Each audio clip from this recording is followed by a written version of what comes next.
information about the behind the scenes of how this all came to be. And I'm not going to dive into like the thing that led up to them deciding to walk out. Mikhail has a great article. It's I have to linked in the pee. I'll be description back in a below. second. You can check it out if you would like all those details. But we're going to start with basically the time from when they decided they were going to hold the vote up until the vote and just a little bit afterwards. Initially, a lot of people behind the scenes thought that this vote would just not pass. There was a ton of skepticism, including for myself, for many different reasons. One, the players in the past have not always taken the association super seriously. And while people have a misunderstanding of how effective the Players Association has been, at least in the past 2 years, I think generally speaking, there's just a degree of sense that these guys are lazy, that they don't care about it, that there's a lot of players from other regions that are not incentivized to care about a North American development system, and that overall this would be just something that, while some players might feel very passionately about, overall it would likely fail. That changed for me a little bit when we had Vulcan on Hotline League last week, and he talked a lot about how he was working to organize stuff and how he'd felt really good about the conversations he'd had with his colleagues on FlyQuest. And also around that time, I learned that Doublelift was on board with all of this, right? Obviously, he's a really big name in the league. So I think I tweeted at that time something about how my confidence had gone up to about 50-50. And again, this was just like weighed down by a lot of the past where players had failed to stand up for stuff or just been uninvested, I guess, in the way that this works.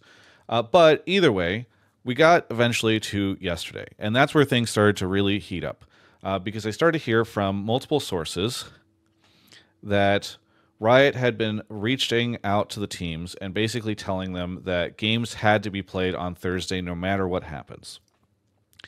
And teams that failed to do so would face potentially fines and forfeiture if they could not field a legal roster. But that Riot was also going to be extending the deadline by which teams could sign up subs to compete on their teams. All right, normally in these videos, I do a pretty good job, I think, of presenting the sort of facts or the information at the beginning and then providing my analysis at the end. But I don't think I could do that here. One, I want to mention that Evie also tweeted this out before I made this video. So if you want additional reporting on it or another person, to try to mention that this is happening, feel free to go look at that tweet. But I also reached out to Riot about this almost 24 hours from the time I'm recording this video, and I did not hear back from them. This is wild for so many reasons. Sorry, I'm trying not to swear because it is just crazy to me. So one, Riot doing this essentially passes on pressure to the teams to ensure that. I just want to point to something here. For those of you who are wondering, my understanding of League. This is all I know. That's what I got. I don't really know too much.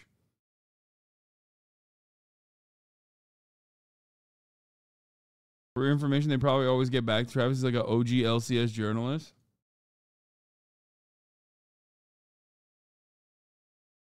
League sucks. You're not missing anything. I know. I joked about it yesterday where I said that, these guys are doing. For a long time, this was Travis's credentials too. I know Doublelift. Yeah, that even means nothing to me. I'm so lost. Oh, that's Doublelift. He's a very famous League player. Id used to play Defense of the Ancients, Dota, Visita Hariventra. Since then, I have made a pact with myself to never touch another MOBA game ever again. And I will never play League. I will never play any of these games. Who's your hero? I would swap between Axe, whatever the fuck Axe, Ox. This was in Turkey. Whatever the name of that character was, I'm forgetting now. And Rikimaru.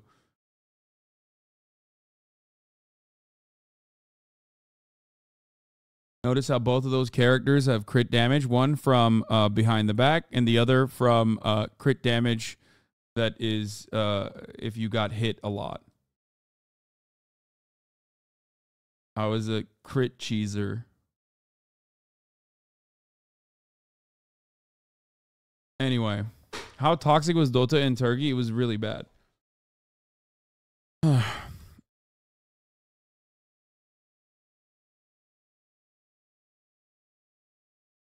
That's proc, not a crit, you donkey. That's a proc, not a crit, you donkey. Yeah, I don't care. Anything that I don't remember from Dota is a good thing. Okay? It's good. I just remember PT. That's literally all I remember. I don't even remember any of the fucking things that you needed to buy to like make shit. I don't remember anything. Anyway, let's continue. That the lockout doesn't happen, because if you're literally telling them like you're going to face forfeiture and potentially financial repercussions or penalties, like that is just you basically telling the teams like, hey, you need to make sure that games are played, and teams are going to feel pressured to try to make sure that a walkout doesn't happen. So I think that's just a really bad look. Also, the idea that opening day of summer split in the LCS, a league that is already facing significant brand damage, is going to move forward just running like a circus of players on teams that don't matter and don't reflect the reality of the league, and and that nobody knows in a lot of cases, and that these games are going to end up counting. Like, this is how you're going to open your day. This is what you think is the best potential option. Like, I'm trying not to flame right. The walkout is in response to what Riot and the team organizations are doing with the NACL, the amateur side of LCS. Basically, what they're going to do is remove the amateur scene in NA. Scab pros, imagine doing this with football. It would be awesome. They have done this. Didn't they literally do this in football? They did. Yeah, they did it.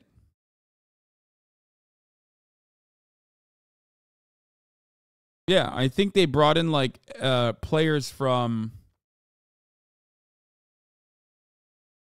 XFL. They had scab refs a while ago.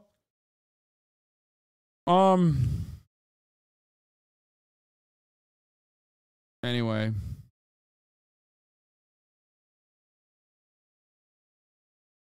Yeah, we've watched this before on the broadcast. Randall Cunningham seizes the means of production. This is from John Boyce when he was over at SB Nation. And this is like one of the last times this did happen. They put replacement players on board. LCS has denied most of the requests from the Players Association and are threatening to cancel the LCS summer season in 2 weeks. This is like, spoiler alert, dude. This just fucking came out. Let's go through the story piece by piece. Like, at the top of the hour, there's a 3-minute ad break, okay? And during the fucking 3-minute ad break process, new updates might happen, okay? But you're fucking spoiling the story. You no longer want to see those ads. All you need to do is subscribe, which you can do for $5 or free with a Twitch Prime by connecting your Amazon Prime account to your Twitch account. Or by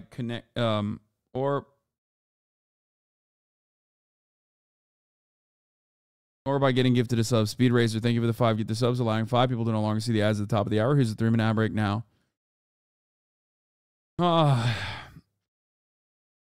Anyway, I'm going to cover the updates in a second. Red Hot Summer Strikes are going to be happening. Esports directors, writers, actors, UPS. Yeah, esports players is perhaps one of the last areas where I thought there would be some actual labor action. 5.83. Jesus Christ, dude. Chatters are fucking haters. Actually. Anyway, look. Gamer unionization was the last thing I expected in 2023. Esports labor action is peak online left combination of words. I mean, who cares? I'm not understanding this labor strike. The big leagues are protesting because there's no more small league. I wish there was a better explainer, because he didn't like fully go into what happened with the situation at first. LCS remains on schedule. Teams have been granted permission to sign additional players post-roster lock. Meanwhile, the NALCSPA is working to mitigate the signings. The LCS Players Association, LCS orgs are obligated to play due to contract with Riot. So, here. Okay, so the walkout vote has been overwhelmingly passed. It's not a decision LCS players have come to lightly. Countless discussions and debates were had between all LCS players in the week leading to this historic vote. One thing is clear from those conversations. Our players want to play and compete above all else. Joining hands to put competition aside is a testament to the significance and urgency of the issues at hand.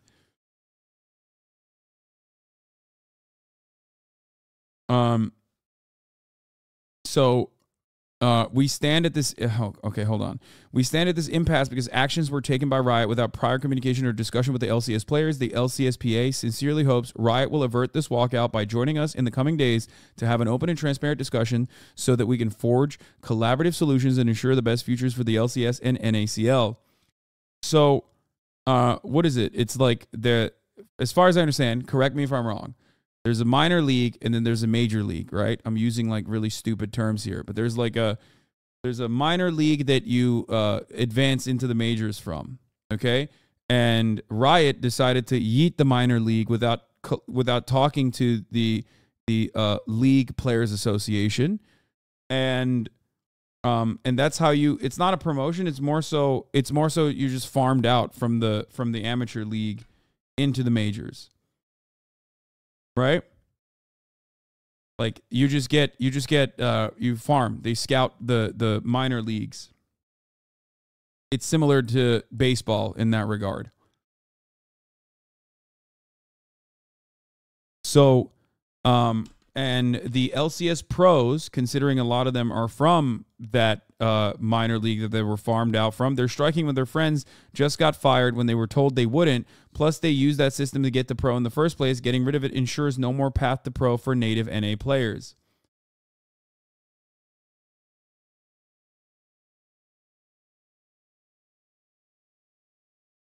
Okay. It used to be a promotion relegation system between the two until the franchise system came about. So,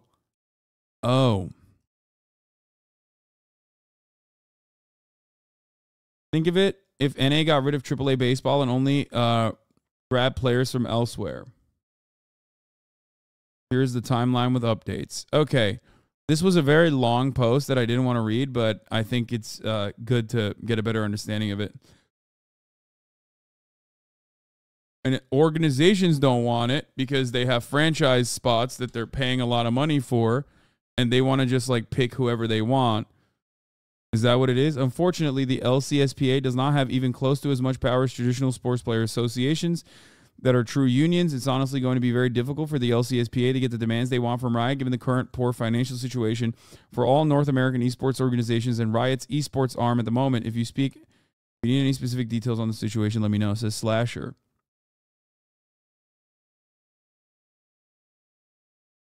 Here's a recap of what's happening in NA with the LCS and NACL. NA Challengers League / Academy teams for those who haven't kept track. LCS teams have requested Riot to eliminate the requirement of fielding NACL teams. Riot has agreed to this request, citing the aim of achieving greater operational and financial flexibility. The LCS Players Association has highlighted that approximately 70 jobs may be lost as a result of this decision. They have criticized Riot for making contradictory statements and rushing the decision without proper planning and proper notice or prior notice. They have also proposed an alternative plan. Out of the 10 LCS teams, only FlyQuest, Evil Geniuses, and Team Liquid have chosen to maintain their roster in the NACL, as the remaining 7 teams have decided to withdraw. In response to the changes made to the NACL, the LCSPA has called for a vote among LCS players to stage a walkout as a form of protest. That's fire. That's labor action. Respect. Last night, an overwhelming majority of LCS players voted in favor of the walkout. They will therefore not be playing in the LCS and can't be forced to do so. It has been reported that LCS teams will be obliged to field an LCS roster due to an agreement with Riot that mandates them to have competitive rosters. Consequently, they will need to sign new players to fulfill this requirement. However, the LCSPA, the Players Association, will attempt to mitigate those signings. To give more context, 50% of the current LCS players have been through the NACL. The economical situation of the LCS teams is very difficult, as it has been reported that many are trying to sell their spot. I also know from sources that salaries have been drastically reduced in the LCS this year. Sources also say that the cost to run an NACL team is around $1 million per year. However, the LCSPA alternative plan also addresses those issues. Additionally, each LCS team has been given $3 million by Riot in order to help them out for the LCS NACL this year. So, I don't really fully understand the dynamics here, but from what I understand, like Riot owns everything, right? Like they own literally everything. It's not like the NBA, it's not like the NFL. They just own everything. So they can do basically whatever the fuck they want. The amount of leverage they have is insane. They own the IP, they own the leagues, they own whatever the fuck they want. And right now, it seems like a lot of teams, a lot of franchise teams, a lot of league teams, and I mean, I think even the same goes for Valorant in some respects. Like they are, they're very, I mean, it's very expensive endeavor. They don't own the teams, but it doesn't matter because they own everything else. And given how financially not viable it is to currently manage a team, all of these organizations are trying to either A, sell their franchise spots, or B, disbanding their teams in general, right? Am I getting this correctly?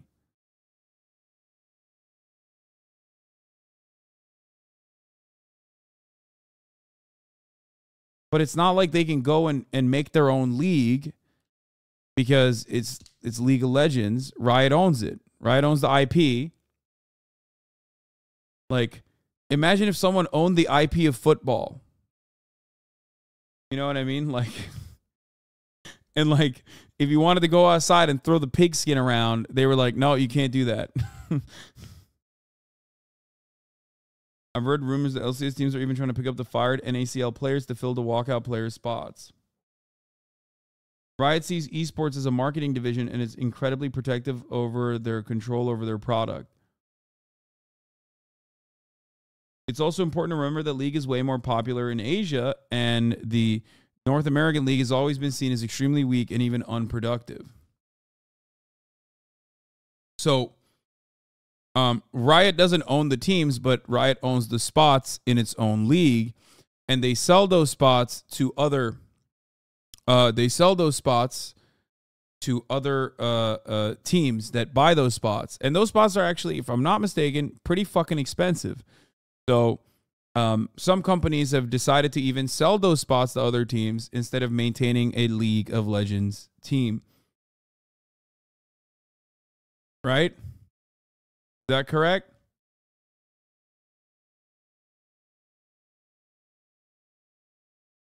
Yeah, like on a serious note, it's really sad to see all the organizations just drop their NACL. Riot caved into the team's wishes. All LCS teams were previously required to have a minor league team, but they removed that, and 7 out of 10 teams dropped their minor league squad, causing 70 jobs to be lost overnight. Riot owns even more in Valorant because the orgs didn't buy their spot like they had to in League. I own the IP of football. The teams own their spots in the LCS.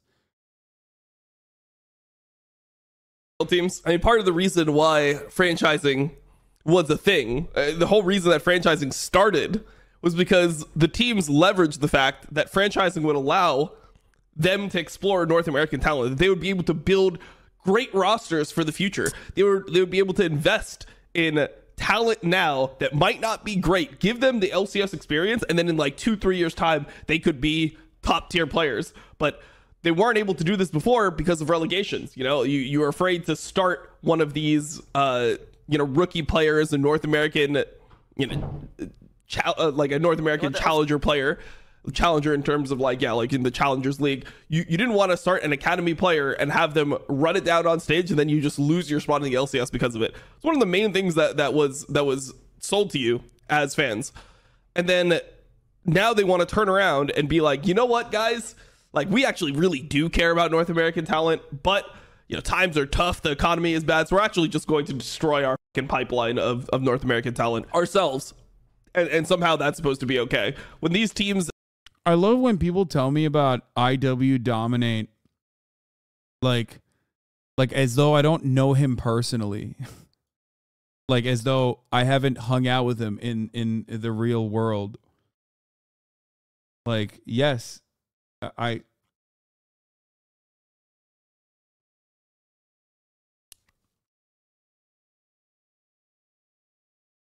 mean, these teams have money. IW Like, they have Dominate, money ain't no coming way, in. whatever. It's just a choice, right? They don't think that they are going to make direct money off NACL. Like the way that they see it is like, are we going to be able to get enough in buyouts for the players in our NACL team to justify all of the salaries? And if the answer is no, then they're like, no, okay, then there's no reason to actually continue with it. Yeah, it's tough, bro. I think that it's really a bad sign for North American LCS that you have everyone trying to sell, and then as soon as they voted, this is the first opportunity where you could not have a challengers team, an academy team in LCS history, right? Like it was part of franchising where they were required in the LCS contract to have. I called him by his birth name, IW Dominate, more like IWW Dominate. Yeah. You have everyone trying to sell, and then as soon as they voted, this is the first opportunity where you could not have a challengers team, an academy team in LCS history, right? Like it was part of franchising where they were required in the LCS contract to have an academy team. The first opportunity that they can actually dismiss their academy team fully, almost everyone's done it. Like 7 out of the 10 teams have done it. I don't know. It's tough. It's tough.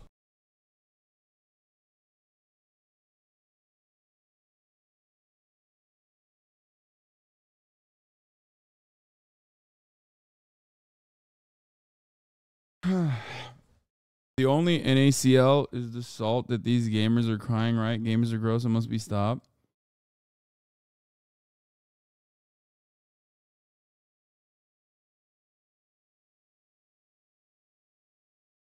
Riot is also now offering to pay the scabs more than the pros who are striking. Typical. Scabs are getting nearly twice the daily rate of an average LCS player at almost 2K a day, and that will most likely be average gold players, lol. Yeah. Esports is permanently hampered because all video games are IPs owned by corporations, giving them extreme leverage in all situations, says Slasher. The world's biggest esports organizations, such as 100 Thieves, C9, or FaZe, down lol, boo, Slasher, we phase up in this building, have barely any negotiating power against the publishers, let alone players themselves who are hung out to dry. The LCSPA is the first real-time players' rights are being fought for against a major game developer, but Riot has near unilateral control over the situation. Slasher, just DM me on Discord.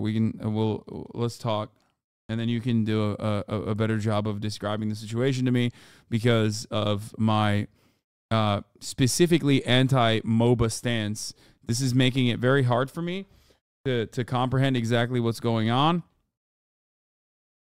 Because I have a general distaste for MOBA, and I think that it turns normal humans into fucking freaks.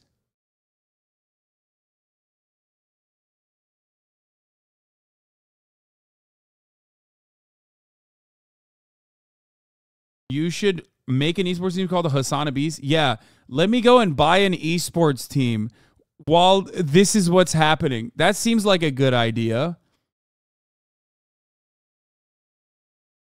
That seems like a great idea. Yeah, what a great time to do that.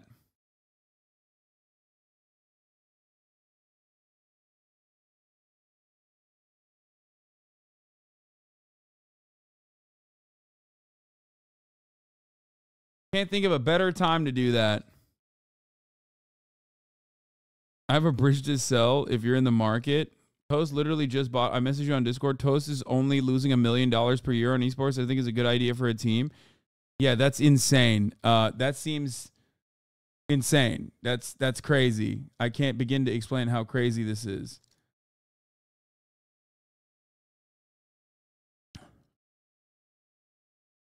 I'm calling you.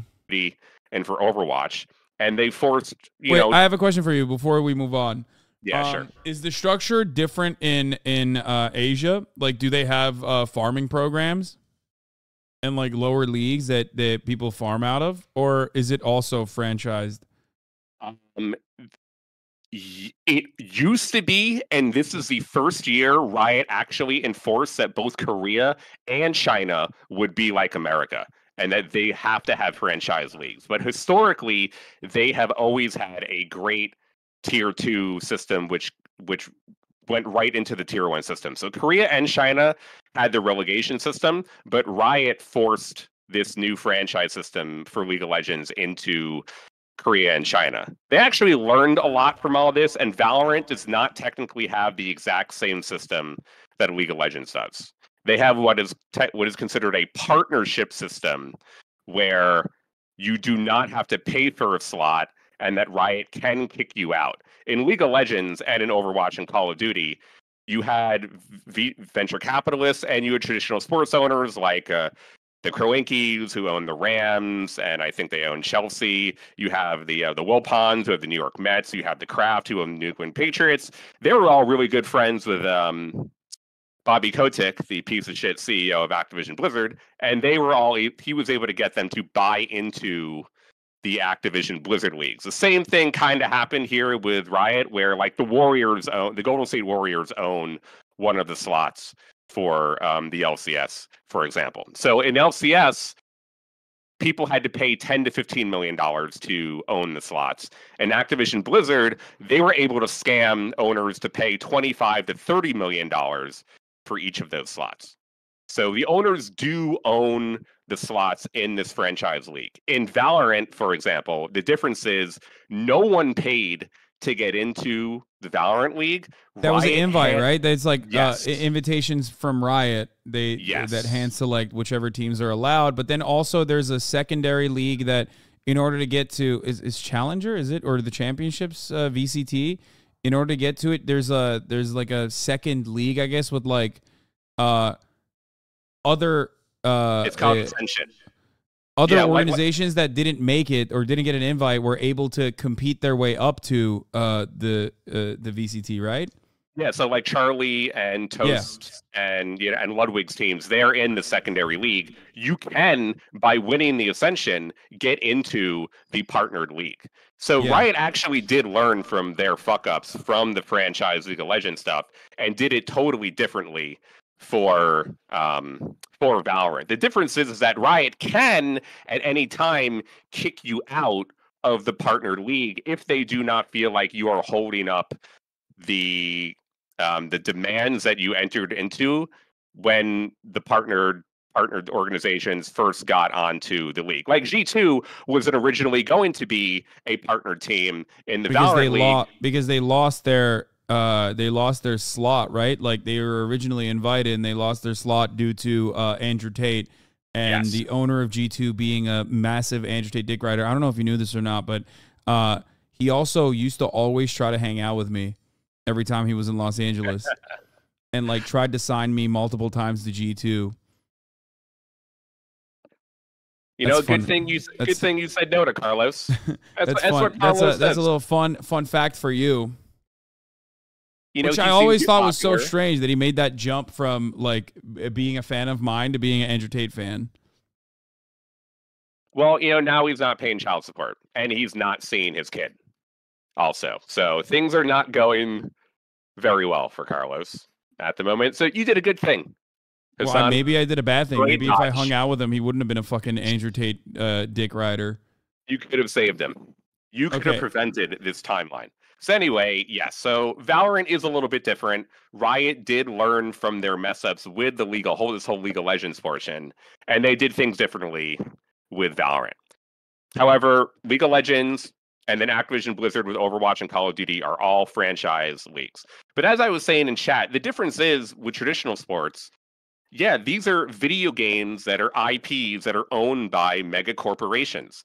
In traditional sports, nobody owns basketball. No one owns football. The NFL and the NBA and the MLB are the owners all coming together for an association where they all work together and the commissioner is the representative of the owners. That dynamic does not exist here in esports. The developers, namely Riot, Activision Blizzard, even Valve, but Valve is actually much different. Valve is like, do whatever the fuck you want. We don't give a shit. Just don't fuck up where we have to come in and fix everything, you morons. But Valve is actually has a very laissez-faire approach where they let the entire third-party ecosystem do things on their own. And things have actually gotten much better in Valve's approach than it has to Riot or Activision Blizzard.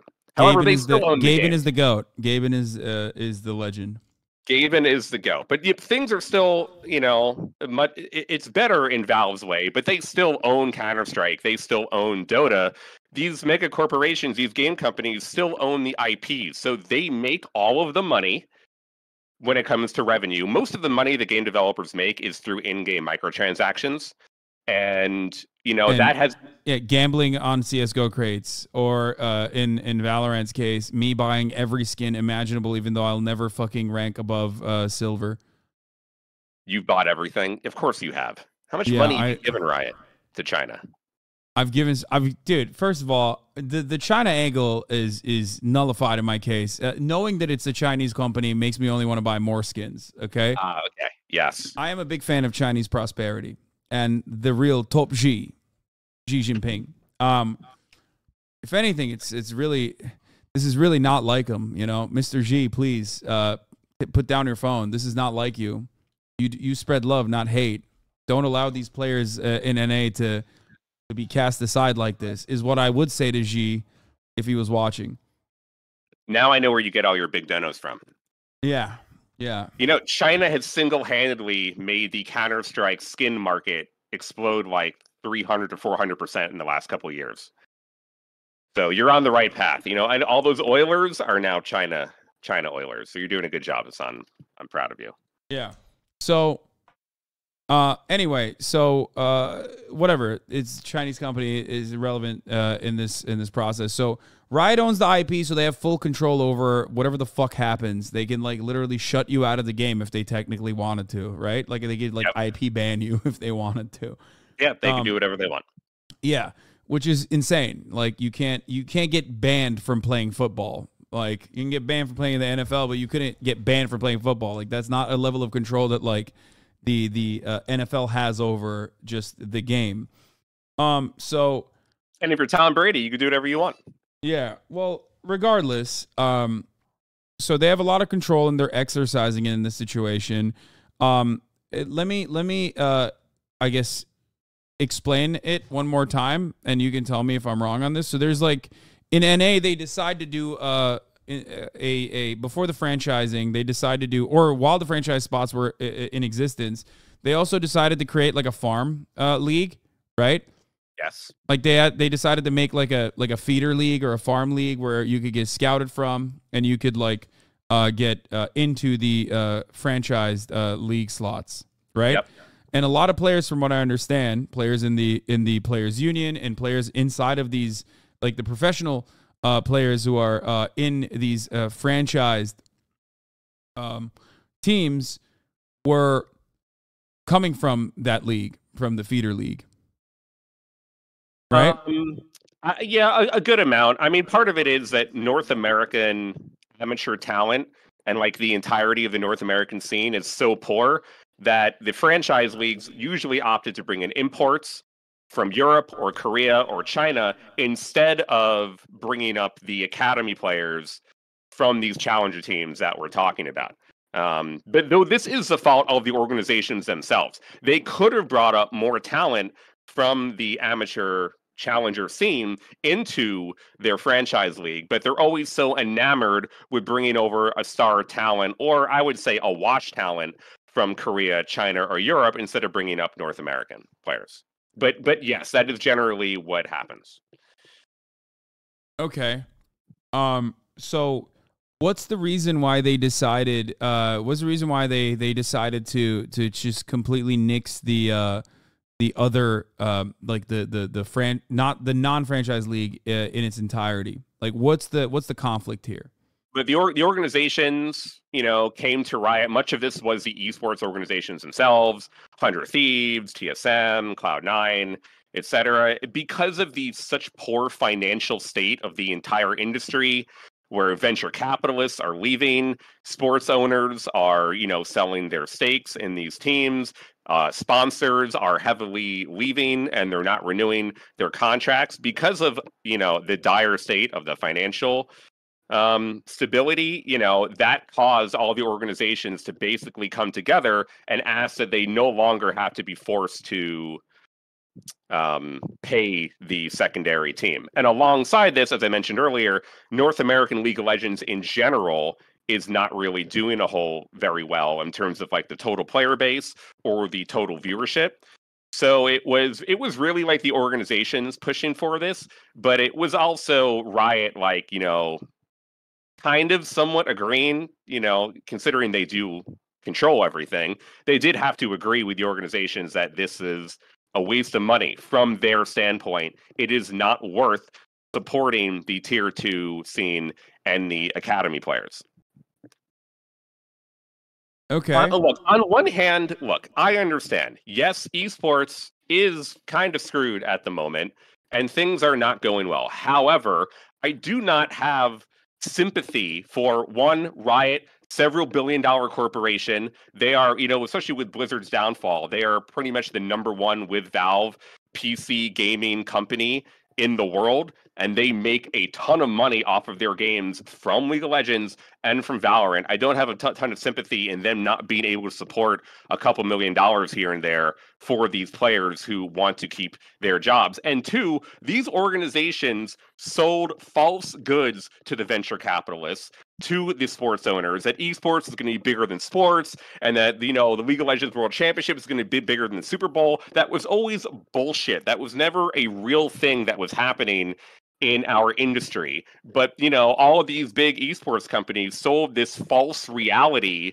to the people that were giving money. They were able to get hundreds of $1 million from Twitch, hundreds of $1 million from YouTube. Now Twitch and YouTube don't even want to pay for the rights anymore because they understand that the value and the traffic is not there for what it was. So I don't have sympathy there for the organizations either. They made the bed that they are in to begin with. They're the ones that drove these valuations up to several hundred millions of dollars that were never realistic to begin with. So they should be forced to pay these players. Riot should take some of the billions of dollars that they're making and pay these players. These players should not be left out in the cold because of poor decisions from both the developer and from these organizations to not control their companies the right way, and for none of them to be profitable. It shouldn't take 100 thieves trying to sell hoodies to financially keep the entire scene stable. That is an absurd, ridiculous notion. So to swipe the rug out of these players who are just trying to make a living and to get by playing the game and promoting the game this entire time for this developer, for these organizations, yeah, I really am on the side of the players. The players have no leverage here. The organizations barely have any leverage because the publishers own everything. They own the IPs. They own the leagues. Blizzard and Riot could do what they want. So it's like not even 100 Thieves and Cloud9 and TSM and, Phase Down or whatever. They can barely get money out of the esports ecosystem. The players are at the bottom of the totem pole here. So you have even the teams that can't do anything. Now they're working along with the developers to basically pressure the players, and to make sure and to put their boot onto the players. And tier 2 players who grind this game for hours and hours a day just to get a chance to play in the Premier League should not have their opportunities taken away, and the small amount of money that they're making to get by to try to make their dream a reality here. So the Players Association in League of Legends is one of the first times in any esport game that there's a real association fighting for the rights of the players. So I have no sympathy here for the organizations or for Riot in this scenario. And it seems like they're trying to, it seems like they're trying to protect the NA scene, which could literally become a very marketable entity down the line if there was enough investment given to that rather than continuing with the old way of doing business. I mean, maybe I'm wrong, but it's impossible for me, from where I'm standing. It seems ridiculous to say that a fucking nation with like 330 million people in it don't have any good fucking gamers. You know what I mean? Like, I know it's like funny to say, oh, near airport, NA is shitty, it's dog shit, whatever. But that just means that there isn't enough investment into it. That there isn't enough investment into funding, farming, scouting, and building up players inside of North America in the North American player base.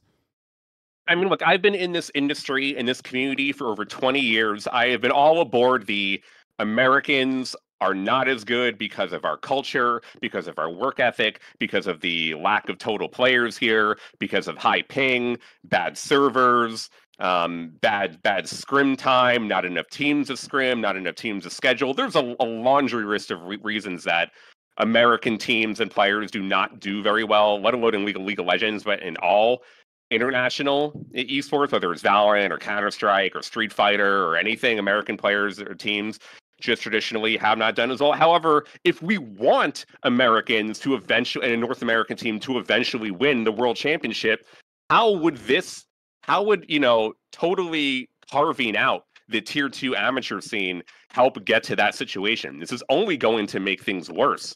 If you are rooting for North American players and North American organizations, gutting the tier 2 scene and not allowing these players to make a little bit of money while they try to get into the show to see what they can do, this is not going to help everything. Yeah.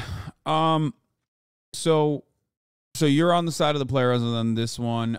People keep saying in the chat that like NA players, while not being very competitive in the global stage, are also getting paid more or something than other markets. And I don't know if there's any validity to that. I feel like that seems like weirdly, the only in China, players are making more than America because China has like the best ever esports ecosystem. Each of the teams in China can draw 5,000 to 10,000 fans for each local match. Like each individual local match in China has a stadium of people coming out for all of their teams. In China, League of Legends is by far the most played in terms of the most amount of players. It's the most viewed. Whenever the World Championship each year has like, I think the Riot comes out with like 80 or 90 concurrent million concurrent viewers or watch the final, I would say 95% of that is China. The rest is North America, Europe, and Korea combined. So China has a gigantic, huge ecosystem for esports that is very financially viable.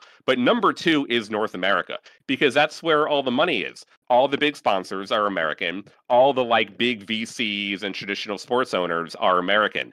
European owners don't have as much pull as like American sports teams and American traditional American sports leagues. And Korea, for as great as they are like the best players historically for League of Legends. Their scene in terms of like the business side does not nearly have as much money for players. T1, which is like the biggest Korean team, is owned by Comcast. Like they got bought out by Comcast, and T1 is owned by. So T1 is basically an American team. So that's how they can afford Faker to pay him as the highest paid player, League of Legends player in the world. They're basically getting paid, by Americans over there. SKT1, which was the former Korean team, and how they got to T1 would have never been able to afford Faker if they were just still SKT1. They needed that American money. So yes, considering how poor performance the North American organizations have had in League of Legends, the players probably shouldn't be paid as much compared to the Korean or the European players, because they've had a much better time performing when it counts. But this is just the economic situation in America. There's just more money here. All the sponsors are here. All the VCs are here. All the money. That's why I'm saying there's an opportunity for the NA scene to be significantly more competitive, because there's so much more money. Because the way I see it, correct me if I'm wrong, like I said, I'm very uninitiated on this stuff, but the championships, whether it be the VCT or LCS, these are just the marketing arm of Riot. They see this as a way to market their product to a broader audience, right? So that they come in, they play, they gamble, they get invested, they put thousands of hours into this fucking game. constantly wanting to kill themselves as they play the fucking game, and they buy all the skins, and they dump a shitload of money into these fucking skins, which are not actually giving them any sort of competitive advantage, even though you still keep buying them over and over again. Gamble is in gamble with your life. Sorry, chatters. I didn't mean like literally gamble like CSGO skins. I meant like CSGO crates. I meant, just lose yourself in the game. Okay, and it's very profitable. It's a very profitable venture, but it's for marketing, right? Yes, historically, like all of the esports efforts for Riot and Activision Blizzard are done as a marketing arm. Like everything that is being done for the League of Legends historically in esports has been done for marketing because the game companies make all their money from the microtransactions, not from the sponsorships. However, in recent years, you've had Riot try to get LCS to be profitable. They have tried really, really hard to make the actual product itself be profitable and not tied to the transactions. And Activision Blizzard fucked all of this up by basically lying to everybody and telling everyone that Overwatch League was going to be this enormous, gigantic hit and that Call of Duty League was going to be bigger than the NBA or whatever. Activision Blizzard, out of all of the different companies, definitely sold the fakest bullshit to everybody to get everyone to run from everything. So Riot, considering Activision Blizzard went so far to fuck everything up, Riot's been pretty good comparatively. However, esports has still been basically a marketing arm for microtransactions. But they are trying to get LCS specifically to be profitable. And Activision Blizzard tried to get the Overwatch League and Call of Duty League itself to be profitable. But that has been a complete disaster, especially the Overwatch League, which has completely fallen on the wayside because Overwatch itself as a game has been completely mismanaged from top to bottom, and Overwatch 2 is a complete fuck up too. So the game itself is not, that's what caused that. Like that's actually the biggest issue in all this. League of Legends and the LCS is not doing well because League of Legends is having a tough time as a game here in North America. The same thing with Overwatch League. Like for all the problems the Overwatch League itself has had, Overwatch not doing too well has cascaded a lot of the issues that Overwatch League has. Call of Duty League has actually, because it has capital. There's capital flight. Is that what you're saying? Because Overwatch League being an abject failure, it turned investors off from investing in dumping unlimited amounts of funds into esports. Is that what you're saying? So people are just like very scared. Yes, I mean Overwatch League itself, because of Bobby Kotick was like best friends with Robert Kraft and Kroenke and Wilpon. That's why they invested in the first place, because they're his boys, they're his buddies. All right, they're all going to, they're all on Epstein's flight list, all of them together. So he was able to get them to all invest into the league to begin with because they're friends. And now that everything is going really poorly, and he had the sexual misconduct allegations against him. I just got to say something, okay? Everyone is reeling from the loss of a friend. Okay, Jeffrey Epstein's untimely death, which was ruled as a suicide, was hard on a lot of CEOs of major corporations. Okay, I just want to point that out. Moment of silence. Yeah, it's just a lot of people are still reeling from that. They lost their best friend, Elon Musk included. Okay, let's continue. Elon, huge fan of Overwatch, by the way. Yeah. So okay. So now Riot is saying that they're delaying if the players do not cave, like the Players Association does not cave to Riot's lack of interest in dealing with them. Beyond the 2-week window, they are going to literally shelve the summer games. Is that what's going on? Because they said that they're prepared to cancel the entire LCS summer season. Carrying this forward, if the LCS summer season is canceled, this will also eliminate LCS teams qualifying for 2023 Worlds. I want to be clear, that is not an outcome we'd want, but unfortunately the reality of ensuring we run a fair and competitive global system. Yes, that means no North American teams would be at Worlds. Also, the news about the scab players is true. In the last 2 days, the organizations and Riot have worked together to eliminate all of the previous rules of how teams can sign players. and they are allowing organizations to sign any player, no rules. You can sign anybody, and they will pay the players $2,000 per game. More than what they were paying the pros, from what I understand. Is that true? If you total it up per game, it probably is more money than some of the minimum salary contracts of some players are making. Yes. Love to have a leftist audience that doesn't even give a shit about video games all that much to only immediately be like, oh, it's time for me to fucking scab. Like, it's let me scab. A lot of you are bitches, okay? You know, actually, the community has responded pretty well, and most of the players who have been approached by the organizations, even though like $2,000 per game would be a lot of money, and they would get the opportunity to play on stage, which they would never have gotten before. From what I understand, and people that I've spoken to, players and coaches, etc., most have turned it down. Almost everybody has turned down the organization's request to play, even with the opportunity and the money in front of them. So the players actually have been pretty good, united with the professional players in not taking the scab money and not crossing the picket line. But yeah, really, from Riot's statement today, I gauge that there is very little chance that Riot is going to relent here. Because of everything that I've said before, the Players Association, it's not like the MLB or NBA Players Association, which is a really strong union, okay? It's not like the union for cops or whatever across the country, but they have like a really good deal, and they're able to push back against the owners in baseball or basketball to get what they want. The players in League of Legends really do not have a ton of leverage, considering everything that I mentioned before. And it really does not sound like Riot wants to give in to any of the demands that the LCSPA wants here. So you don't think they're gonna do that? You don't think they're gonna give in to any of the demands? I mean, they're gonna let LCS, like, they're gonna let the NA scene die and not compete in Worlds. I mean, I guess, like, if they're not even getting to it anyway and it's a blip on their radar, it's one thing. But like, how does this impact the North American consumer market? I guess, like, Riot considering is hoping to turn the community on their side. Riot is really hoping with this statement to get the community to flip from being against Riot and on the side of the players to being more on their side and looking at the economic situation, and to try to force the players back into playing.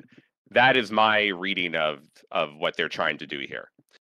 They're trying to manipulate the community. They're trying to manipulate the situation to bring more people that are going to align with them to get a soft pushback so this scenario doesn't happen, and that NA teams are still going to play at Worlds. I could see the second half of the season being canceled as much more likely than NA teams do not show up at Worlds, because Riot does need the NA teams at Worlds to get the maximum amount of viewership, to get the maximum amount of engagement, and to sell like the sponsors on everything, because Worlds is, a huge in-person endeavor that is costing Riot tens of millions of dollars of flying teams and coaches and players and talent all across the world and hosting venues and all that other stuff.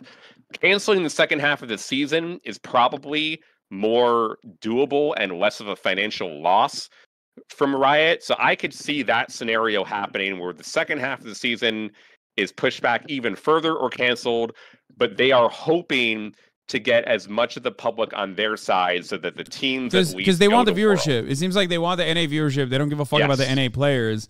And if the NA viewership is also not interested in NA players, then they're fine. They got rid of a costly thorn on their side while simultaneously maintaining the audience that's going to allow them to keep, selling sponsorships and make more money and ensure that this isn't a bigger financial hit. Rod, there's a Ellis CPA board members in the chat, and they're saying they want to join the call. Do you mind if I invite them? Yeah, of course. Philip is the person in charge. He's done a great job. Are you friends with him on Discord? If you can invite him into the call, if you are. The fucking Players Association person in the chat keeps adding Fossabot. Don't do that. That's not going to get you any. I don't know why you're tagging Fossabot there. That's not very helpful for you. but I see you in the chat. Rod, do you know him or no? I mean, are you friends with him on Discord? Yes, but I don't. I'm getting his Discord now. I am friends with him, but I don't know. I'm getting his Discord. If you can bring him into the call, that could be helpful. So yeah, Riot is saying, first and foremost, we support players. We also support teams that we believe more than ever in the LCS. Yeah, they're just opening that the fans and that everyone in Twitch chat is fickle. All right, and that you guys out there will not give a shit who was playing on the stage, that you would rather root for 100 Thieves or Cloud9 or TSM and not care about who was actually playing. Riot is betting and hoping that is the case. Everyone out there that is listening, who is a League of Legends fan, or people out there and just League of Legends fans in general, have to hold firm and not watch, not tune in, not give Riot any engagement, not give Riot a reason to show the world that there is no reason to have the professional players on stage and that they could sign any replacements and have everything go fine. Yeah, like what if they go to like the Chinese feeder leagues to just fucking stack their rosters full of players that are decent to good? Is that a thing that these teams could do, the franchise teams could do right now? And like completely override the Players Association's demands. I don't. Which, by the way, we didn't even talk about that. What's up with what are their demands exactly? The Players Association. Yeah. I'm getting him right now. I will let him explain for you. Riot has successfully architected Tier 2 ecosystem in other major regions, Europe, China, and Korea, and we want to do the same for North America. It will take some shifts and trade-offs to get there, so to help North America see and through this transition, we've decided to give our NACL partner, Rally Cry, an additional $300,000 in order to jumpstart the 2023 NACL season this week. This funding is an addition to the revenue share to the NACL teams we announced last week. Transitioning from the ineffective academy system to the new NACL model will be helped with this funding. Wait. Flash just left the call. Oh, wait, hold on. Here it is. Hello. Hello. We're joined by Philip. This is Philip. He is the head of the LCSPA. Nice to meet you, son. What's going on? I'm looking at your asks of Riot. So what happened, Philip? Explain to me what's going on. Why are you upset? Why are we upset? With Riot. Not just me. I'm here to, the mouthpiece for the players in this situation. And, really the instigating incident here, I've worked for the PA and represented players for over 2 years. Every bit of our relationship with Riot has always been predicated on mutual respect and participation in the process. And up until about a month ago, or a few weeks, time has turned into a blur recently. It's been a busy time, but until very recently, that's always been the case. Riot's always known that, we communicate together about what's going on. We plan far in the future. And if we have things that, red lines for each other about changes, we try and work them out, and we try and figure out solutions that everybody can be on board with. Similar to any group that's, in kind of constant negotiations around how, how a workplace or ecosystem can be. We're not unionized, but again, esports is a funny space. We're 3 parties, and really the developer owns everything, right? They own the football, so to say. And so we act as a lobbyist, same as anyone goes to Congress. I think my job is going to, Riot. They're the House, the Senate, the Supreme Court, and the president. And our job is to persuade them on how to run the IP that they own. And that's always been really successful until very recently, when between splits, the decision was made without consultation or discussion with the PA to remove the requirement for LCS teams to field, as you mentioned, AAA baseball equivalent rosters, what we call the NACL. Both sides knew that a decision like that overnight would cause the vast majority of organizations to pull out to reap some financial savings, and they did it in spite of our strong protests and, in our view, without proper prior consultation discussion about what would be necessary to make the ecosystem functional without a requirement like that in place. So that's what happened, and here we are. Okay, so you want a Valorant style promotion and relegation between the LCS and NACL. You want Riot to commit to a revenue pool for player salaries of $300K per NACL team per year. You want to allow the LCS orgs to partner with affiliates or for cost sharing. You want Riot guarantees with LCS minimum contracts for the following year for the 5 players who win the LCS Summer Finals each year. And you want to institute a 3/5 roster continuity rule to provide players on released NACL rosters first priority in maintaining their slots in the upcoming NACL season if a majority continue to compete together. So what did they say to that? First off, appreciate you reading all that. I'd say first and foremost, our asks to Riot are to make a system that makes sense.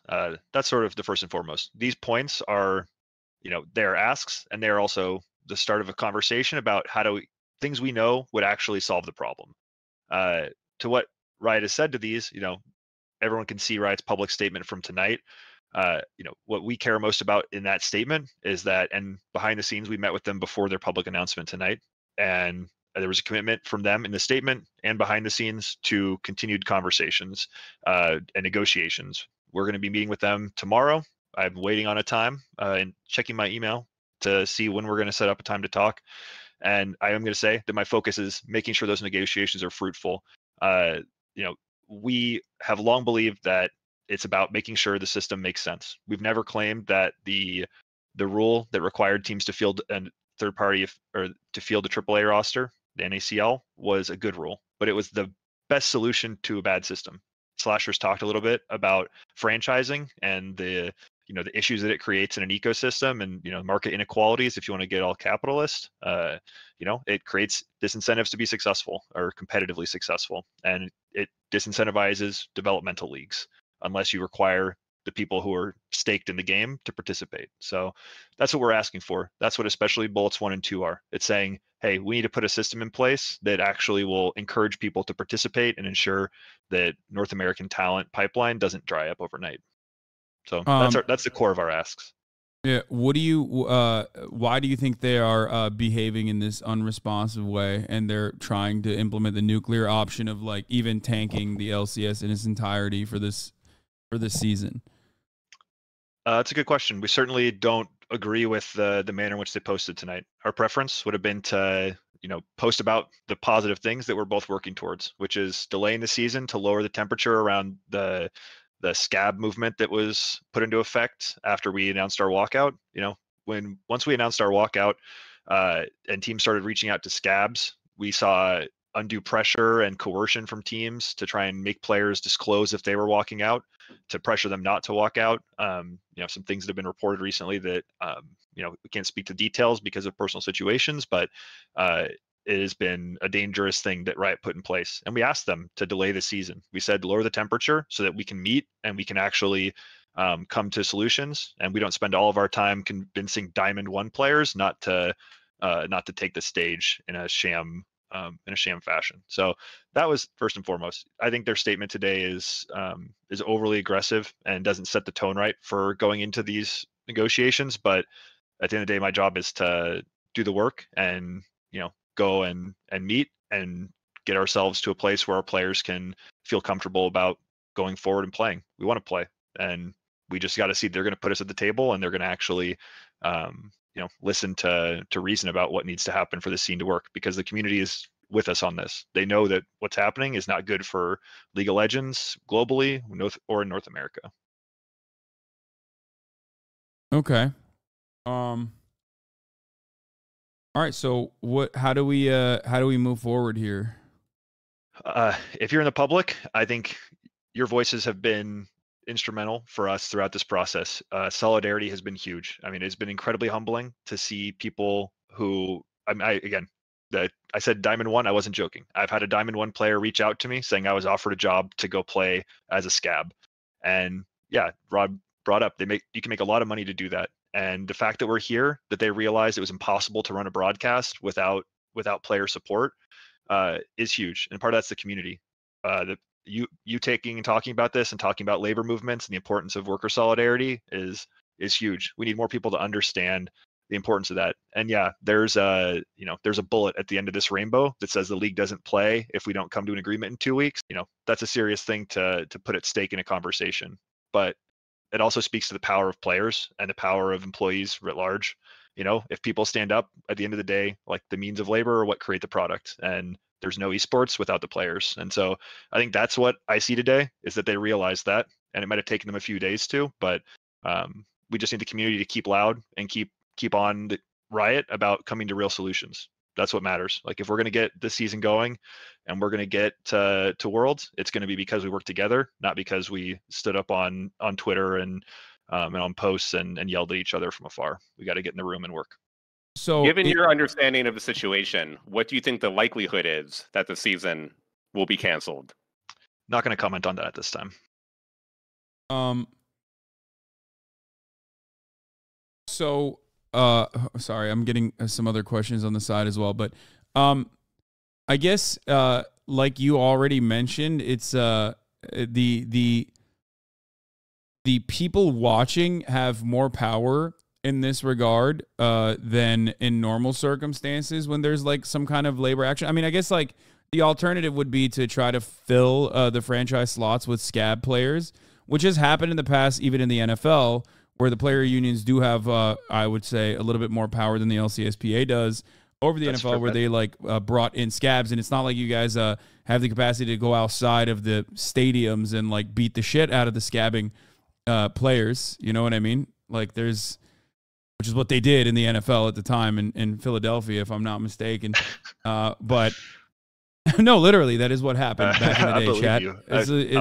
It's part of labor history. But regardless, so I mean, I don't know where like other than players engaging in this walkout. I don't know what other actions there could be.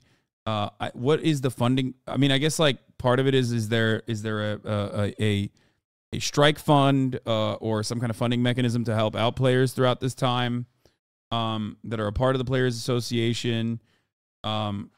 Is there a structure resembling like normal North American unions, or have you guys ever thought about partnering with the UAW or a larger union in North America like the Teamsters, which I'm sure would be perfectly willing and able to help out in situations like that? Is there any opinions on that? Because look, I don't really understand the league space at all. I play Valorant and I play it very poorly. I'm just simply talking about this or thinking about this from the perspective of like labor action in general. Yeah, no, and I appreciate that. A lot of my work in the last 2 weeks has been educating on the history of labor in America and how labor actions work. And I started off a call a day ago just explaining what a walkout versus strike versus lockout is. So I appreciate your voice in this and helping to bring education on this stuff to folks and just the importance of it. In terms of what we can do next, like first and foremost, like we have to keep up public pressure. You can't let the story die, and it's part of our job and it's part of the community's job to continue to make Riot understand that people want the LCS to happen and they want it to happen with the players that they know and love, and to come to the table and bargain in good faith. That's the first and foremost thing. We don't need a strike fund right now. Our players are still working. The walkout never actually started because Riot delayed the season, right? Our walkout was going to be the start of the season. We kind of obfuscated that, but of course we were going to walk out day one. That was when it was going to start. So right now players are, by all accounts, continuing to scrim and practice and train. So they're getting paychecks. Don't set up a bargain. Don't set up a fund for them today. Yeah. For unions, I would love to talk to IEW, Teamsters, anybody. We do have relationships, particularly through our friends and partners at One Team Partners with traditional sports unions. And those groups have been really helpful to us throughout this entire process, not just these weeks, but in the months and years behind, and helping to advise us on how to build our player power and how to, kind of awaken the labor minds of our players.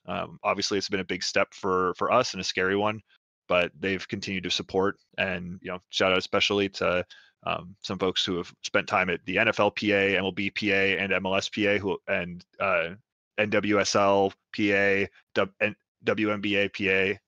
All those groups have had people who have helped us along this way, and we're leaning on them right now to continue to give us aid.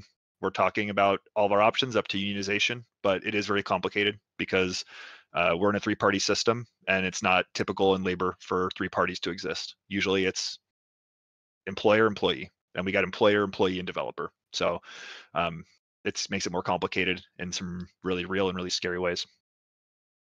So right now, keep the volume up. Okay. What are so this seems to be the main point of contention, but are there other issues that players are facing that the LCSPA has spoken out about beyond so like from what I understand, and again, my understanding is not great on this stuff, so it seems like one of the major issues is that the franchise teams did not want to continue having like a farm team, right? Like through this league. Yep. I don't know what the proper way to call it is, I guess. I think it's a good, yeah. I use the AAA and MLB description all the time. I think it's pretty effective. So, and they basically did not tell you that they were going to stop implementing this. So I feel like part of it is also the franchise teams that are complaining about profits to Riot, which is then taking this action. Is that correct? Yeah, there's always more devil in the details. We don't begrudge the teams for I understand how corporations work. You don't want something that's not pretty on the ROI, and farm systems look like loss leaders, but it's table stakes for being in the game. When they got franchised, it was partly you said you're going to get money from the developer to run your team, and you're going to get money from the developer to run your AAA team. So that was table stakes. And for the developer to just say overnight, well, I guess because you didn't spend our money well, now you don't have to operate one of those like core components of a healthy sports ecosystem, is just deeply problematic. And we've been talking with Riot. The idea of removing this requirement was not off the table, but we were talking about it for 2024. And the reality is pulling this rug from us in the middle of 2023 has caused real harm to players, meaningful harm. We lost at least 35 player jobs, probably more, plus coaches and supporting staff who all lost jobs as well. A lot of these players were here on visas and were in year-plus leases on their own that the teams made them sign. They had to break their leases, fly home to a region where they had lost residency from because many players from the Oceanic region had declared North American residency through a recent Riot decision. So they no longer have residency in their home country. So these people got sent home with a bill they couldn't afford and couldn't even play competitively. We had to spend half of our time fighting the decision itself and half the time helping them clean up the mess they made along the way. So that's the kind of situation we're looking at here, and why we have taken the stand we have, because it's been egregious harm to players. And that's, it's the how it's done as much as that it is done. We were down to have a conversation long term about how do we get away from this requirement. What does an ecosystem look like where you don't need to require teams to participate in order for people to want to participate? Again, that gets back to our asks. You put money on the table, like revenue on the table, to incentivize teams to participate, or you give them a pathway to the upper division. Those are the two proven methods. That's why they were on our list of 5 items. But we're down to talk. If Riot's got an idea that works that's different, we're down. We just don't believe what's been listed so far meets that criteria. And so that's why we want to talk. We want to meet and work out a real plan, because I know there are people at Riot who care.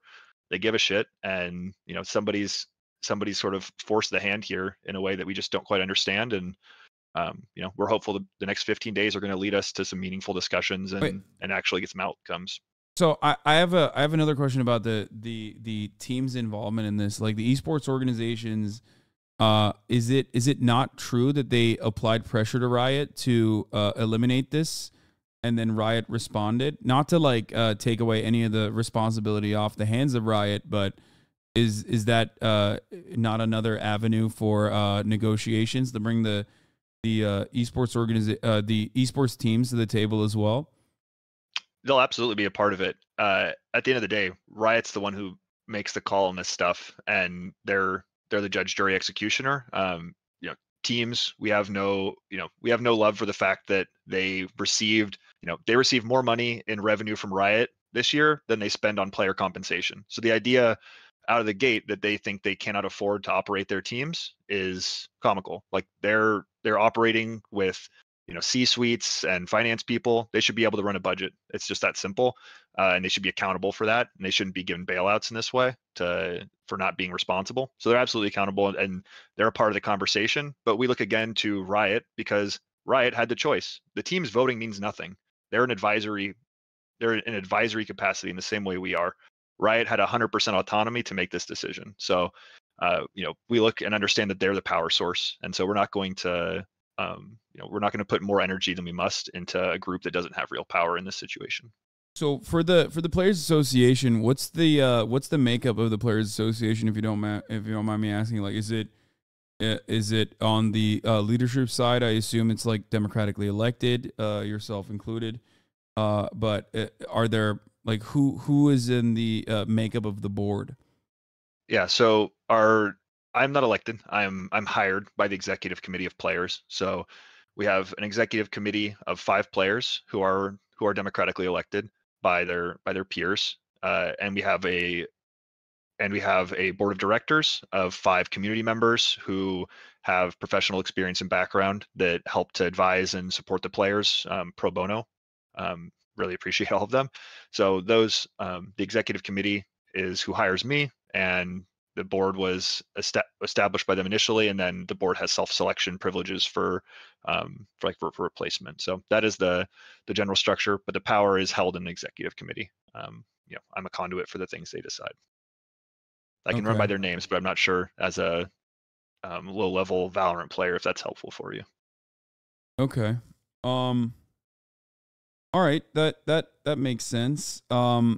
So the way I see it is, it's like it's a marketing arm of Riot, like the LCS is, and for that marketing to generate value, you need players, and those players are making demands, and you are addressing, you are bringing those demands to the bringing those demands to Riot. Yeah, absolutely. Today they're the people, in our eyes, they set where you compete, when you compete, who can compete, and they're the ones providing the funds that pay the people who compete. So when we look and go down the list of the most important stakeholder items for our players and the things that matter to them, Riot's in charge of all of them. And so that's where our focus tends to be on them. We deal with teams frequently, and they are an important player, and we have a support from a lot of people within teams. General managers, coaches, staff, all people who care deeply about league as an esport and want the scene to work and don't agree with the decisions of their owners. Not dissimilar from the NFL, or I'm sure the NBA, where you've got plenty of people below the C-suite level that are that are compassionate and believe in the product in the right way. So, we've got those folks, and we're working with them as collaborators as well. And we seek the support of teams wherever we can, and appreciate orgs that have reached out and asked how they can be helpful and said, I don't want to hire scabs, and what do you recommend we do? So those folks have all been great. And we're going to keep working with them, but Riot is the power player, and teams know this too. We all know it. In esports, it's no secret, as Slasher pointed out. This is all, like, the developers are God. It's a space that is not oft considered because it's such a strange thing. It's especially shitty when the devs themselves do not have a union internally within Riot, which is another way to most likely get Riot to meet your demands if there was a union for the devs, and then they could collaborate with the Players Association. Then Riot would be forced to basically concede, or even come to the table with less bargaining power, I guess, because they currently hold all the cards. Yeah, absolutely. And they do hold the cards. Let's be real about the posts they made. They said, we'll kill the league for the season if you don't come and play at some point. And this is a marketing arm for them, right? If it were the NFL, of course the NFL locks out and seasons don't happen. And, in my youth, hockey was played less frequently than it was played from lockouts and strikes. These things happen for sure, but Riot has different incentives than a traditional sports league in a lockout situation, because at the end of the day, running the sport is not their core product. The game is their core product, and they have different incentives, and that changes the calculus for how you organize and how you advocate. And it's uncharted territory. It's something that excited me about taking the job, and it also keeps me up at night because there isn't a good labor book on how to deal with somebody who's got this much power. Yeah. Well, I'm with you, and I hope that Riot listens to the very reasonable demands that you guys are making. I mean, is there anything that you want to say to at least this audience or a broader audience in general, as far as like what watchers, viewers, league enjoyers can do? Stay tuned. We're going to keep communicating. Our focus the next few days is going to be good faith negotiation, getting into the nitty gritty and coming out the other end with something. But we need that pressure from everybody on the way through. This delay is a space that needs to be filled with people calling for the league to see reason, and that's going to be instrumental. So anybody who can speak out and speak up, and if you have connections to folks in labor, I send them our way. We are checking our DMs as fast as we can. It has been a busy time, but we are committed to getting in there and taking every ounce of help we can get. So that was what I asked. Thank you. And just thanks for covering this and having me on. Appreciate it deeply. Okay. All right. Thanks for coming on, man. Thank you. All right, Rod, are you there? Yep. All right. Do you have any final words on this? Yeah, you used the worst fucking picture of me. I had the stream paused and I only unpaused it when Philip came on. I look like fucking Doc from Back to the Future. And you got a big Fox News logo behind me. What did you do to me? I don't know. Why did you? Me. Well, that's what happens when you don't turn on your camera. Okay, you're like, oh, I'm sorry, I don't have a camera with me. Awful, terrible, terrible. Great. Thank you, Hasan. No, but great job. Thank you for covering it. I think you covering this story does a lot for the wider audience to understand what is happening out there, and people that don't follow League of Legends should support the players in the situation. Truly, look, esports is going through a very tough financial time for everybody, and there is some reason to understand the scenario from the organization's point of view and from Riot's point of view. However, all things considered, the players are the ones that have the least amount of leverage here. They're the ones being fucked over the most, and they deserve the most support from the community. So, good job, Hasan. All right. Thanks for coming on, guys. Have a good one. Bye. Bye. Bye. Love you. Okay. I think the situation looks kind of grim considering how much power Riot has in this situation. Hopefully it will, hopefully it's such a weird prospect because like you're literally at the whims of this gigantic corporation. Bro, news broke that LCS is delayed for 2 weeks for negotiations. Wait, did that just come out? I'm confused. Like literally while we were having this conversation? No, I thought that this was that it's this, right? It's this. They're delaying it, and then they also said no, they said they were going to delay it, and then beyond the 2 week delay, if it continues, they'll just drop it entirely. I see this one of the first walkouts of esports is a huge moment for gaming in general, bro. Look, do you want me to be fucking honest? Like, I think without any sort of like there's no players unions, players associations have power because they're the fucking workers, okay? They're the ones who generate value. Without the players association, the NBA doesn't exist. Without the players and the NBA doesn't exist.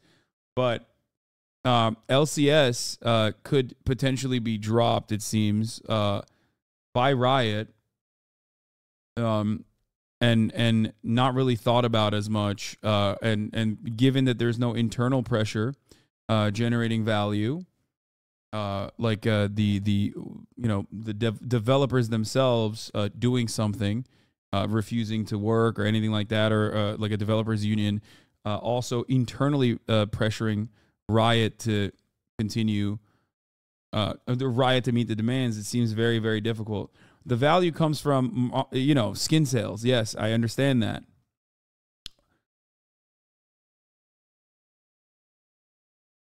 But it's not that they're too easily replaceable. That's not what it is.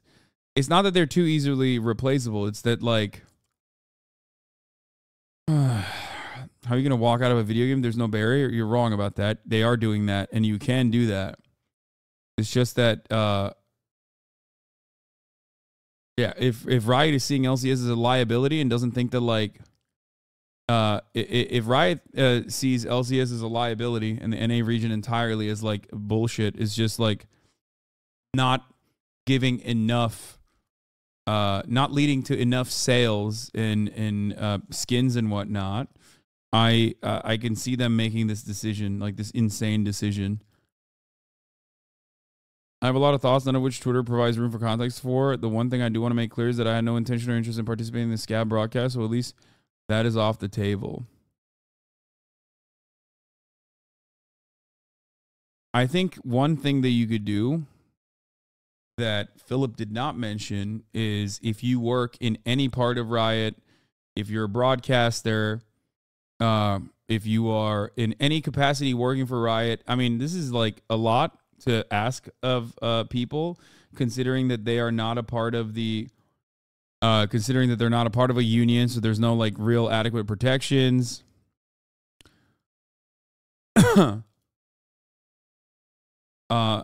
It seems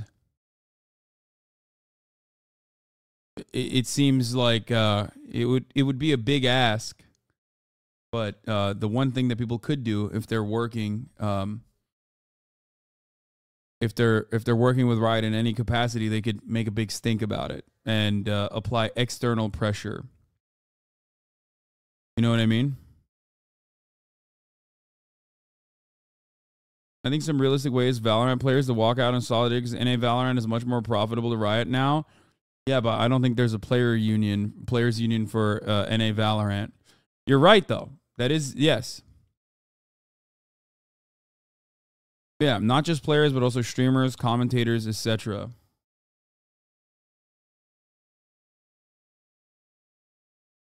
Oh, there is one? There's a players association in Valorant? I did not know that.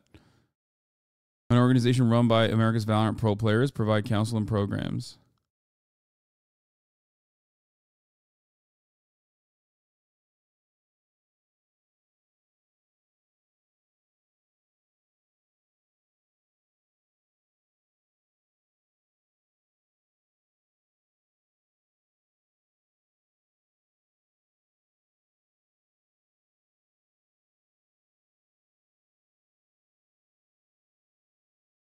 Okay.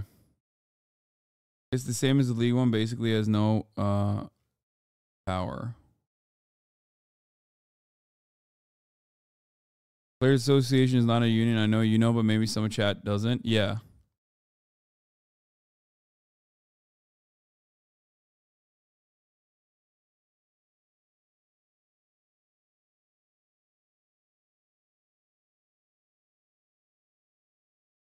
The biggest problem is the lack of inherent leverage of esports in comparison to traditional sports. The org still has the actual game to fall back on, while they don't have competitive esports without the players. Sports doesn't have the org without the players. Yeah, that's what I mean. There's no, I can't think of anything.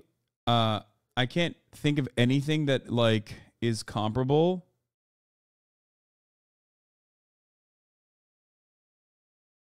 I can't think of anything that's like even remotely comparable because like the dynamics are completely out of whack, where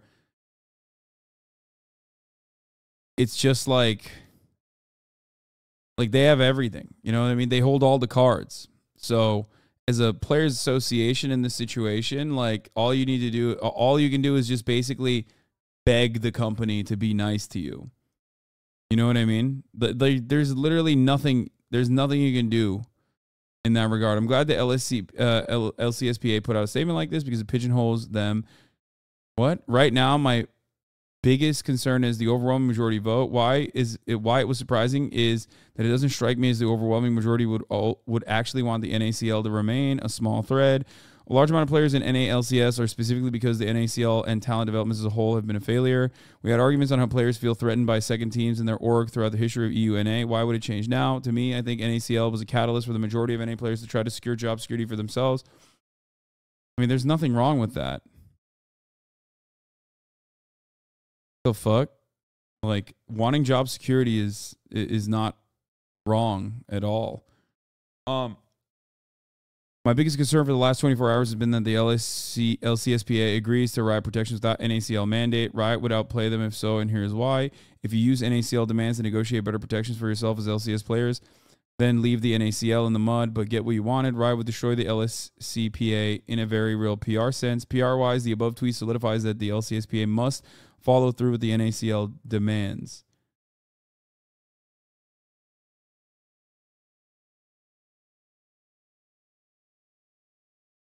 This third is pretty inside baseball stuff. I don't think you're going to get the right context and understanding of the league ecosystem. Yeah, I don't really fully get that.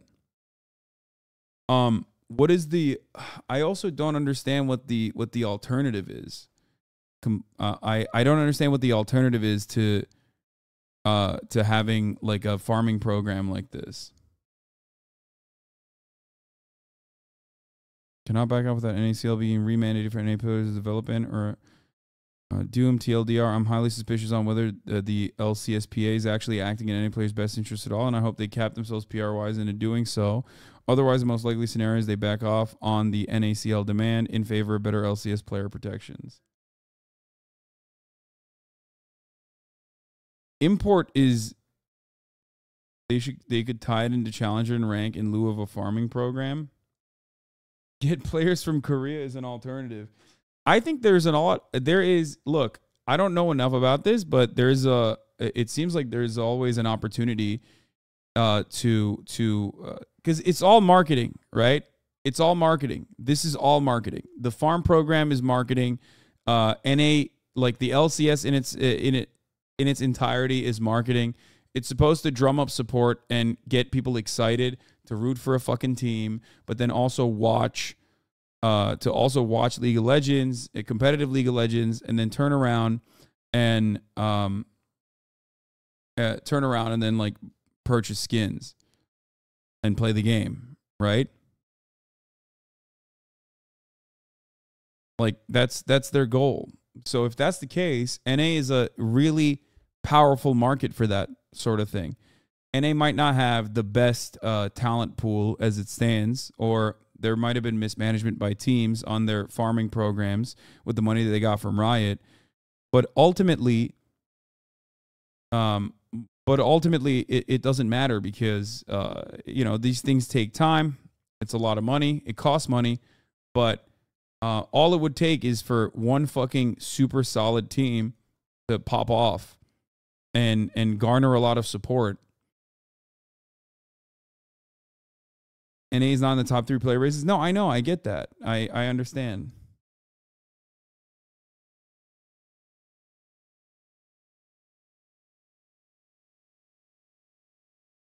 There are caps on how many players from other regions you can have, so they can't just have full Chinese, Korean, or EU roster. Yeah, they could just open that up, though, right?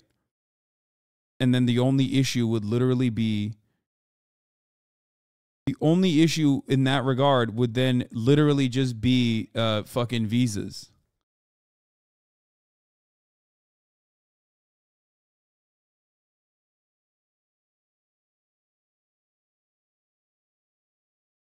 Fans are very aggro against full import teams. Good. That's not necessarily a bad thing.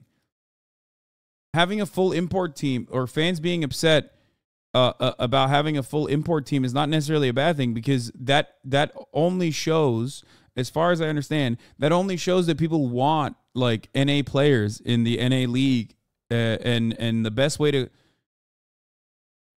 create more NA players is by having a viable farming program. Like, part of the reason why NA is dominant in basketball in comparison to other places, right, is precisely that reason. They have incredible scouting and farming programs. Like, if you got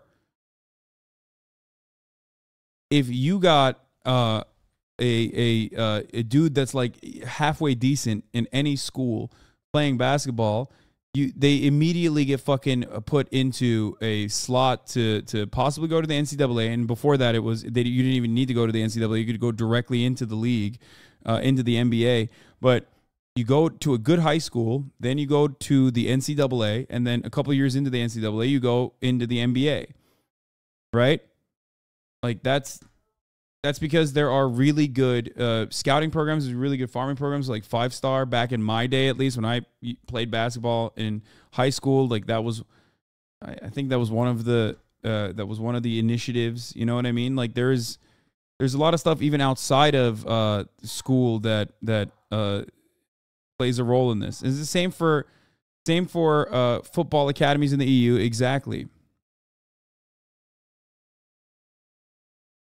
Yeah, but then we literally won't be NA like